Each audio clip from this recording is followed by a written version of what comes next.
शांताकारं भुजगशयनं पद्मनाभं सुरेशं विश्वाधारं गगनसदृशं मेघवर्णं शुभांगं लक्ष्मीकान्तं कमलनयनं योगिविरधानगम्यं वंदे विष्णुं भवभयहरं सर्वलोकैकनाथं। ओम विष्णवे नमः। ओम श्री सत्यनारायणाय नमः। जय श्री राधे कृष्ण। आप सभी का आपके अपने YouTube channel VK Mishra present में बहुत बहुत स्वागत है। आइए आज आप सब सुनेंगे श्री सत्यनारायण व्रत की कथा। जो भी भक्त सच्ची श्रद्धा के साथ, नियम और निष्ठा के साथ प्रत्येक पूर्णिमा को भगवान सत्यनारायण का पूजन करते हैं, इस दिन व्रत को धारण करते हैं, कथा श्रवण करते हैं, तो भगवान सत्यनारायण की कृपा से उनके सभी प्रकार के दुख और कष्टों का नाश होता है तथा यह सभी प्रकार के मनोवांछित फलों को प्रदान करने वाली है। इस दिन भगवान सत्यनारायण का पूजन जो कि पूरे विधि विधान के साथ करनी चाहिए, कथा सुननी चाहिए और भगवान की आरती करनी चाहिए। इससे भगवान सत्यनारायण अपने भक्तों पर अति प्रसन्न होते हैं और अपना कृपा प्रदान करते हैं। तो आइए सुनते हैं श्री सत्यनारायण व्रत की कथा। अगर आप सब श्री सत्यनारायण व्रत कथा के उपलक्ष्य में ब्राह्मण दक्षिणा, अन्नदान, वस्त्रदान आदि के लिए देना चाहते हो तो आप अपने श्रद्धा और सामर्थ्य के अनुसार हमें डिस्क्रिप्शन में जाकर के वहां से गूगल पे, फोन पे या अकाउंट नंबर के माध्यम से आप अपने श्रद्धा और सामर्थ्य के अनुसार हमें ब्राह्मण दक्षिणा प्रदान कर सकते हैं। तो आइए सुनते हैं श्री सत्यनारायण व्रत की कथा। तो बोलिए प्रेम से श्री सत्यनारायण भगवान की जय, भगवान गणेश की जय, सर्वदेवी देवता की जय। श्री सत्यनारायण व्रत कथा पहला अध्याय। बहुत समय पहले की बात है। एक समय की बात है, नैमिषारण्य तीर्थ में शौनकादि 88,000 ऋषियों ने श्री सूत जी से पूछा कि हे प्रभु, इस कली काल में वेद विद्या रहित मनुष्यों को भक्ति किस प्रकार से मिल सकती है तथा उनका उद्धार कैसे होगा। हे मुनि श्रेष्ठ, कोई ऐसा तप बतलाइए जिससे थोड़े समय में ही पुण्य की प्राप्ति हो सके और मनोवांछित फल भी मिल जाए। इस प्रकार की कथा सुनने की हम इच्छा रखते हैं। सर्वशास्त्रों के ज्ञाता श्री सूत जी बोले कि हे वैष्णवों में पूज्य, आप सभी ने प्राणियों की हित की बात पूछी है, इसलिए मैं एक ऐसा श्रेष्ठ व्रत आपको बतलाऊंगा जिसे नारद जी ने लक्ष्मी नारायण से पूछा था और लक्ष्मीपति ने मुनि श्रेष्ठ नारद जी से कहा था। आप सब इसे ध्यान से सुनिए। एक समय की बात है, योगीराज नारद जी दूसरों के हित की इच्छा के लिए अनेकों लोकों में घूमते हुए मृत्यु लोक में आ पहुंचे। वहां उन्होंने अनेक योनियों में जन्मे प्रायः सभी मनुष्यों को अपने कर्मों द्वारा अनेकों दुखों से पीड़ित देखा। उसका दुख देख नारद जी सोचने लगे कि कैसा यत्न किया जाए जिसके करने से निश्चित रूप से मानव के दुखों का अंत हो जाए। इसी विचार पर मनन करते हुए विष्णु लोक में गए। वहां वह देवों के इष्ट नारायण की स्तुति करने लगे, जिनके हाथों में शंख, चक्र, गदा और पद्म थे। गले में वरमाला पहने हुए थे। स्तुति करते हुए नारद जी बोले कि हे भगवान, आप अत्यंत शक्ति से संपन्न हैं। मन तथा वाणी भी आपको नहीं पा सकती है। आपका आदि, मध्य तथा अंत नहीं है। निर्गुण स्वरूप सृष्टि के कारण भक्तों के दुख को दूर करने वाले हैं। आपको मेरा नमस्कार है। नारद जी की स्तुति सुनकर भगवान विष्णु बोले कि हे मुनि श्रेष्ठ, आपके मन में क्या बात है? आप किस काम के लिए पधारे हैं, उसे निसंकोच मुझसे कहिए। इस पर नारद जी बोले कि मृत्युलोक में अनेक योनियों में जन्मे मनुष्य अपने कर्मों के द्वारा अनेकों दुख से दुखी हो रहे हैं। हे नाथ, आप मुझ पर दया रखते हैं तो बतलाइए कि वो मनुष्य थोड़े प्रयास से ही अपने दुखों से कैसे छुटकारा पा सकते हैं। भगवान श्री हरि बोले कि हे नारद, मनुष्यों की भलाई के लिए तुमने बहुत अच्छी बात पूछी है, जिसके करने से मनुष्य मोह से छूट जाता है। यह बात मैं कहता हूँ, उसे सुनो। स्वर्ग लोक व मृत्यु लोक दोनों में एक दुर्लभ उत्तम व्रत है जो पुण्य देने वाला है। आज प्रेम वश होकर मैं उसे तुमसे कहता हूँ। श्री सत्यनारायण भगवान का यह व्रत अच्छी तरह विधान पूर्वक करके मनुष्य तुरंत ही यहाँ सुख भोग कर मरने पर मोक्ष को पाता है। श्री हरि के वचन को सुनकर नारद जी बोले कि उस व्रत का क्या फल है और उसका क्या विधान है। यह व्रत किसने किया था, इस व्रत को किस दिन करना चाहिए, सभी कुछ विस्तार से बतलाइए। नारद जी की बात सुनकर श्री हरि बोले, दुख व शोक को दूर करने वाला, यह सभी स्थानों पर विजय दिलाने वाला है। मानव को भक्ति व श्रद्धा के साथ शाम को श्री सत्यनारायण की पूजा धर्म परायण होकर ब्राह्मणों व बंधुओं के साथ करनी चाहिए। भक्ति भाव से ही नैवेद्य केले का फल, घी, दूध और गेहूं का आटा सवाया ले। गेहूं के स्थान पर साठी का आटा, शक्कर तथा गुड़ लेकर सभी भक्ष्य भोज्य पदार्थों को मिलाकर भगवान को भोग लगाएं। ब्राह्मणों सहित बंधु बांधवों को भी भोजन कराए। इसके बाद स्वयं भोजन करे, भजन कीर्तन के साथ भगवान की भक्ति में लीन हो जाएं। इस तरह से सत्यनारायण भगवान का यह व्रत करने पर मनुष्य की सारी इच्छाएं निश्चित रूप से पूरी होती है। इस कली काल अर्थात कलयुग में मृत्यु लोक में मोक्ष का यह एक सरल उपाय बतलाया गया है। इस प्रकार से श्री सत्यनारायण व्रत कथा में पहले अध्याय की कथा पूर्ण हुई। तो बोलिए प्रेम से श्री सत्यनारायण भगवान की जय। श्री सत्यनारायण दूसरे अध्याय की कथा। सूत जी बोले कि हे ऋषियों, जिसने पहले समय में इस व्रत को किया था उसका इतिहास कहता हूँ, ध्यान से सुनो। सुंदर काशीपुर नगरी में एक अत्यंत निर्धन ब्राह्मण रहता था। भूख प्यास से परेशान वह धरती पर घूमता रहता था। ब्राह्मणों से प्रेम करने वाले भगवान ने एक दिन ब्राह्मण का वेश धारण कर उसके पास जाकर पूछा कि हे विप्र, नित्य दुखी होकर तुम पृथ्वी पर क्यों घूमते हो? दीन ब्राह्मण बोला, मैं निर्धन ब्राह्मण हूँ, भिक्षा के लिए धरती पर घूमता हूँ। हे भगवान, यदि आप इसका कोई उपाय जानते हो तो बतलाइए। वृद्ध ब्राह्मण कहते हैं कि सत्यनारायण भगवान मनोवांछित फल देने वाले हैं, इसलिए तुम उनका पूजन करो। इसे करने से मनुष्य सभी दुखों से मुक्त हो जाता है। वृद्ध ब्राह्मण बनकर आए सत्यनारायण भगवान उस निर्धन ब्राह्मण को व्रत का सारा विधान बतलाकर अंतर ध्यान हो गए। ब्राह्मण मन ही मन सोचने लगा कि जिस व्रत को वृद्ध ब्राह्मण करने को कह गए हैं मैं उसे जरूर करूंगा। यह निश्चय करने के बाद उसे रात में नींद नहीं आई। वह सवेरे उठकर सत्यनारायण भगवान की व्रत का निश्चय कर भिक्षा के लिए चला गया। उस दिन निर्धन ब्राह्मण को भिक्षा में बहुत धन मिला, जिससे उसने बंधु बांधवों के साथ मिलकर श्री सत्यनारायण भगवान का व्रत संपन्न किया। भगवान सत्यनारायण का व्रत संपन्न करने के बाद वह निर्धन ब्राह्मण सभी दुखों से छूट गया और अनेक प्रकार की संपत्तियों से युक्त हो गया। उसी समय से यह ब्राह्मण हर माह इस व्रत को करने लगा। इस तरह से सत्यनारायण भगवान के व्रत को जो मनुष्य करेगा वह सभी प्रकार के पापों से छूटकर मोक्ष को प्राप्त होगा।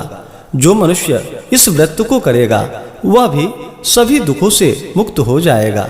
श्री सूत जी बोले, इस तरह से नारद जी से नारायण जी का यह कहा हुआ श्री सत्यनारायण व्रत को मैंने तुमसे कहा।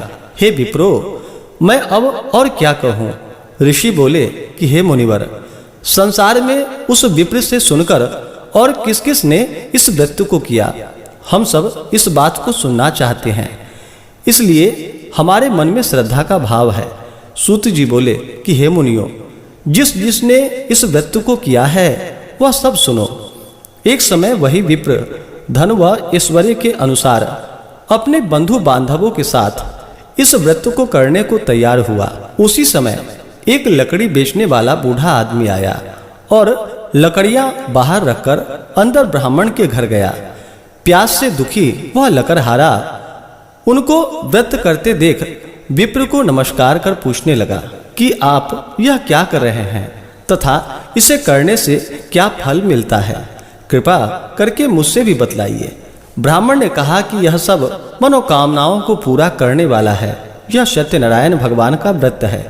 इसकी कृपा से ही मेरे घर में धन धान्य आदि की वृद्धि हुई है। विप्र से सत्यनारायण व्रत के बारे में जानकर लकड़हारा बहुत प्रसन्न हुआ। चरणामृत लेकर वह प्रसाद खाने के बाद अपने घर गया। लकड़हारे ने अपने मन में संकल्प किया कि आज लकड़ी बेचने से जो धन प्राप्त होगा उसी से मैं श्री सत्यनारायण भगवान का उत्तम व्रत करूंगा। मन में इस विचार को लेकर बूढ़ा आदमी सिर पर लकड़ियां रखकर उस नगर में बेचने गया जहां पर धनी लोग ज्यादा रहते थे। उस नगर में उसे अपनी लकड़ियों का दाम पहले से 4 गुना अधिक प्राप्त हुआ। बूढ़ा प्रसन्नता के साथ दाम लेकर केले, शक्कर, घी, दूध, दही और गेहूं का आटा ले भगवान सत्यनारायण के व्रत की अन्य सामग्रियां लेकर अपने घर गया। वहां उसने अपने बंधु बांधवों को बुलाकर विधि विधान से सत्यनारायण भगवान का पूजन और व्रत किया। इस व्रत के प्रभाव से वह बूढ़ा लकड़हारा धन, पुत्र आदि से युक्त होकर संसार के समस्त सुख भोग अंतकाल में वैकुंठ धाम को चला गया। इस प्रकार से श्री सत्यनारायण व्रत कथा में दूसरे अध्याय की कथा पूर्ण हुई। तो बोलिए प्रेम से श्री सत्यनारायण भगवान की जय। तीसरे अध्याय की कथा। सूत जी बोले, हे श्रेष्ठ मुनियों, अब आगे की कथा कहता हूँ। पहले समय में उल्कामुख नाम का एक बुद्धिमान राजा था। वह सत्यवक्ता और जितेंद्रिय था। प्रतिदिन दिव्य स्थानों में जाता और निर्धनों को धन देकर उनके कष्ट दूर करता था। उसकी पत्नी कमल के समान मुख वाली तथा सती साध्वी थी। भद्रशिला नदी के तट पर उन दोनों ने श्री सत्यनारायण भगवान का व्रत किया। उसी समय साधु नाम का एक वैश्य आया। उसके पास व्यापार करने के लिए बहुत सा धन भी था। राजा को व्रत करते देखकर वह विनय के साथ पूछने लगा, हे राजन, भक्ति भाव से पूर्ण होकर आप यह क्या कर रहे हैं? मैं सुनने की इच्छा रखता हूँ, आप मुझे बतलाइए। राजा बोला कि हे साधु, अपने बंधु बांधवों के साथ पुत्रादि की प्राप्ति के लिए एक महाशक्तिमान श्री सत्यनारायण भगवान का व्रत व पूजन कर रहा हूँ। राजा के वचन सुनकर साधु आदर से बोले कि हे राजन, मुझे इस व्रत का सारा विधान कहिए। आपके कथानुसार मैं भी इस व्रत को करूँगा। मेरी भी संतान नहीं है और इस व्रत को करने से निश्चित रूप से मुझे संतान की प्राप्ति होगी। राजा से व्रत का सारा विधान सुनकर व्यापार से निवृत्त हो वह अपने घर गया। साधु वैश्य ने अपनी पत्नी को संतान देने वाले इस व्रत का वर्णन कह सुनाया और कहा कि जब मेरी संतान होंगी तब मैं इस व्रत को करूंगा। साधु ने इस तरह के वचन अपनी पत्नी लीलावती से कहे। एक दिन लीलावती पति के साथ आनंदित हो सांसारिक धर्म में प्रवृत्त होकर सत्यनारायण भगवान की कृपा से गर्भवती हो गई। 10वें महीने में उसके गर्भ से एक सुंदर कन्या ने जन्म लिया।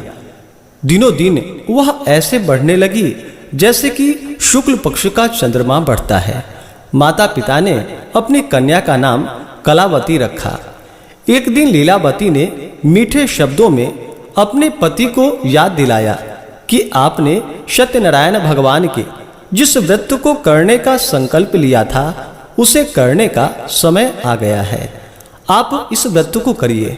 साधु बोला कि हे प्रिय, इस व्रत को मैं उसके विवाह पर करूंगा। इस प्रकार अपनी पत्नी को आश्वासन देकर वह नगर को चले गए। कलावती पिता के घर में रहकर वृद्धि को प्राप्त हुई और बढ़ने लगी। साधु ने एक बार नगर में अपनी कन्या को सखियों के साथ देखा तो तुरंत ही दूत को बुलाकर कहा कि मेरी कन्या के योग्य वर देखकर आओ।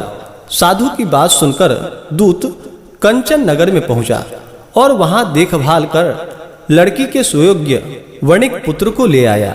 सुयोग्य लड़के को देख साधु ने बंधु बांधवों को बुलाकर अपनी पुत्री का विवाह कर दिया।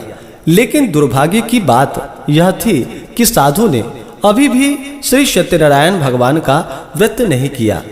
इस पर श्री सत्यनारायण क्रोधित हो गए और श्राप दे दिया कि साधु को अत्यधिक दुख की प्राप्ति हो। अपने कार्यों में कुशल साधु बनिया जमाई को लेकर समुद्र के पास स्थित होकर रत्नसारपुर नगर में गया।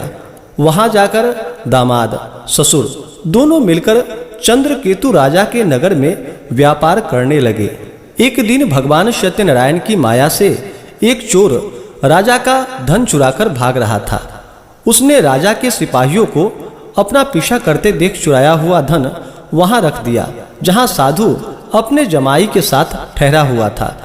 राजा के सिपाहियों ने साधु वैश्य के पास राजा का धन पड़ा देखा तो वह ससुर जमाई दोनों को बांधकर प्रसन्नता से राजा के पास ले गया और कहा कि उन दोनों चोरों को हम पकड़ लाए हैं, आप आगे की कार्रवाई कीजिए।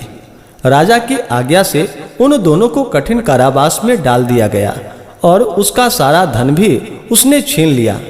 श्री सत्यनारायण भगवान के श्राप से साधु की पत्नी भी बहुत दुखी हुई। घर में जो धन रखा था उसे चोर चुरा कर ले गए। शारीरिक तथा मानसिक पीड़ा व भूख प्यास से अति दुखित हो अन्न की चिंता में कलावती एक ब्राह्मण के घर आई।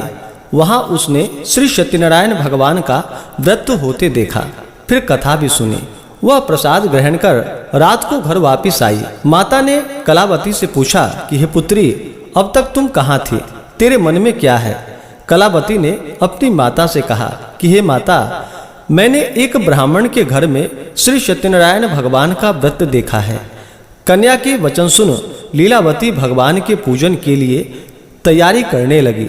लीलावती ने परिवार व बंधुओं सहित सत्यनारायण भगवान का पूजन किया और उसने वर मांगा कि मेरे पति तथा जमाई शीघ्र घर आ जाएं।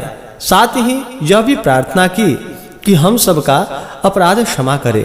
श्री सत्यनारायण भगवान इस व्रत से संतुष्ट हो गए और राजा चंद्रकेतु को सपने में दर्शन देकर कहा कि हे राजन, तुम उन दोनों वैश्यों को छोड़ दो और तुमने इनका जो धन लिया है उसे भी वापस कर दो। अगर ऐसा नहीं किया तो मैं तुम्हारा धन, राज्य व संतान सभी को नष्ट कर दूंगा। राजा को यह सब कहकर वह अंतर ध्यान हो गए। प्रातः काल सभा में राजा ने अपना सपना सुनाया, फिर बोला कि बणिक पुत्रों को कैद से मुक्त कर सभा में लाओ। दोनों ने आते ही राजा को प्रणाम किया।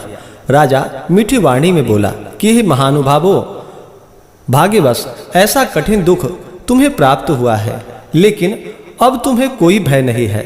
ऐसा कहकर राजा ने उन दोनों को नए वस्त्राभूषण पहनाए और जितना धन लिया था उसका दुना धन वापस कर दिया।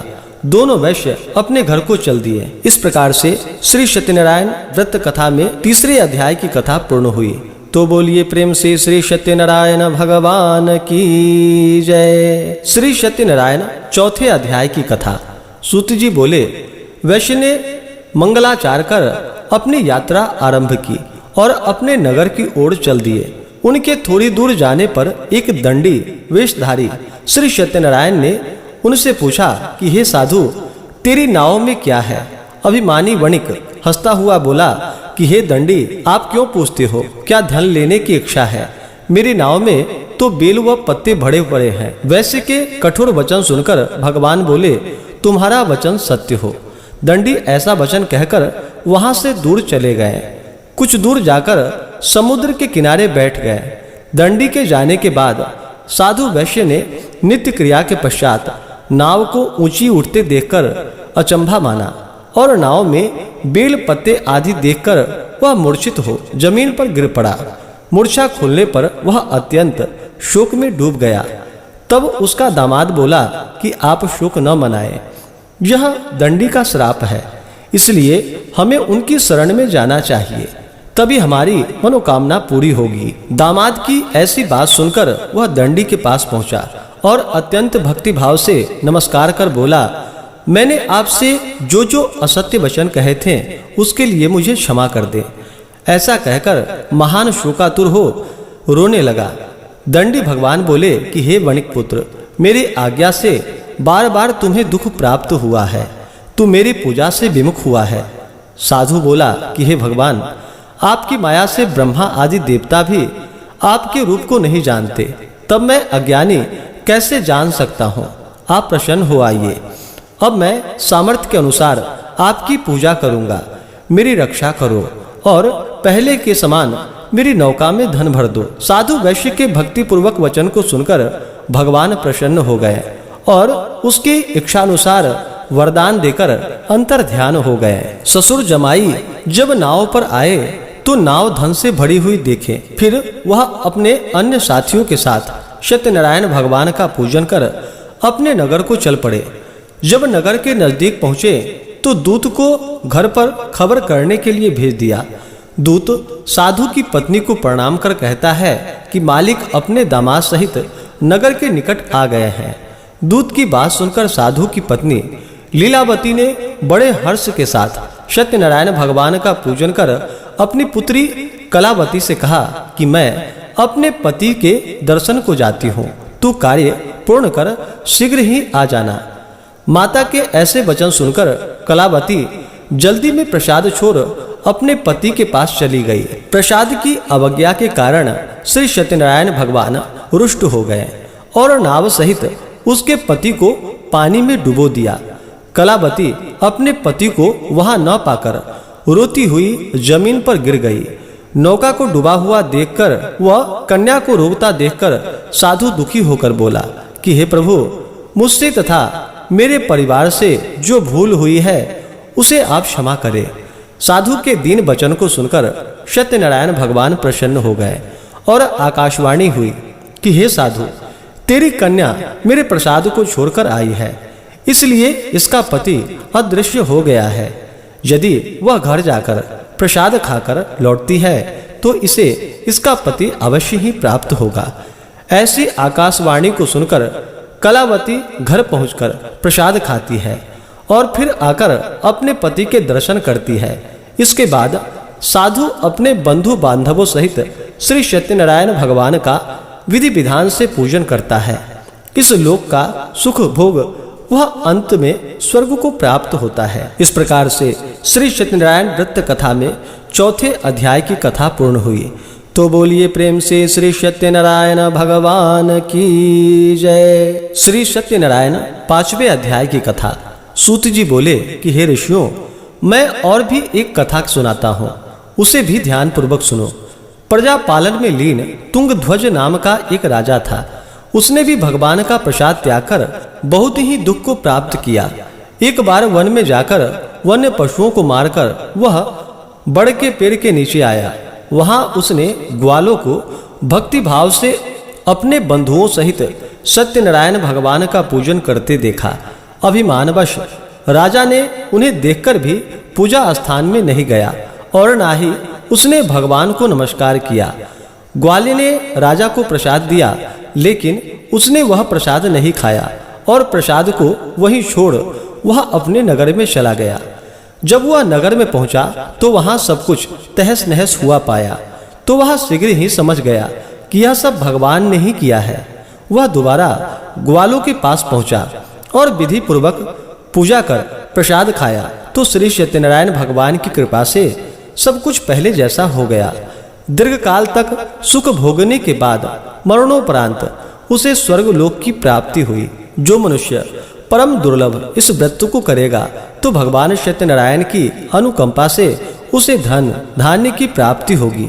निर्धन धनी हो जाता है और भय मुक्त हो जीवन जीता है। संतानहीन मनुष्य को संतान सुख प्राप्त होता है और सारे मनोरथ पूर्ण होने पर मानव अंतकाल में वैकुंठ धाम को जाता है। सूत जी बोले, जिन्होंने पहले इस व्रत को किया है अब उसके दूसरे जन्म की कथा कहता हूँ। वृद्ध शतानंद ब्राह्मण ने सुदामा का जन्म लेकर मोक्ष की प्राप्ति की। लकड़हारे ने अगले जन्म में निषाद बनकर मोक्ष प्राप्त किया। उल्कामुख नाम का राजा दशरथ होकर वैकुंठ को गए। साधु नाम के वैश्य ने मोर ध्वज बनकर अपने पुत्र को आरे से चीर कर मोक्ष पाया। महाराज, तुंगध्वज ने स्वयंभू होकर भगवान में भक्ति युक्त हो कर्म कर मोक्ष को पाया। इस प्रकार से जो भी सच्ची श्रद्धा के साथ भगवान सत्यनारायण का पूजन करते हैं, कथा सुनते हैं, इससे भगवान सत्यनारायण प्रसन्न होकर के अपने भक्तों के सभी प्रकार के पापों को नष्ट कर देते हैं, दुख और कष्टों को दूर करते हैं तथा सुख और समृद्धि का आशीर्वाद प्रदान करते हैं। इस प्रकार से श्री सत्यनारायण व्रत कथा में 5वें अध्याय की कथा पूर्ण हुई। तो बोलिए प्रेम से श्री सत्यनारायण भगवान की जय, भगवान विष्णु की जय, माता लक्ष्मी की जय, सर्वदेवी देवता की जय। तो आशा करता हूँ कि यह जानकारी आपको अच्छा लगा हो। इसी प्रकार से व्रत पूजा के बारे में जानने के लिए, कथा को सुनने के लिए चैनल पे अगर आप पहली बार आए हैं तो चैनल को लाल बटन दबा करके सब्सक्राइब करें, साथ में बेल आइकन घंटी को दबाएं ताकि आने वाली वीडियो का नोटिफिकेशन आपको समय से मिलता रहे। वीडियो को लाइक करें, शेयर करें, सुखी रहें और स्वस्थ रहें। जय श्री राधे कृष्ण।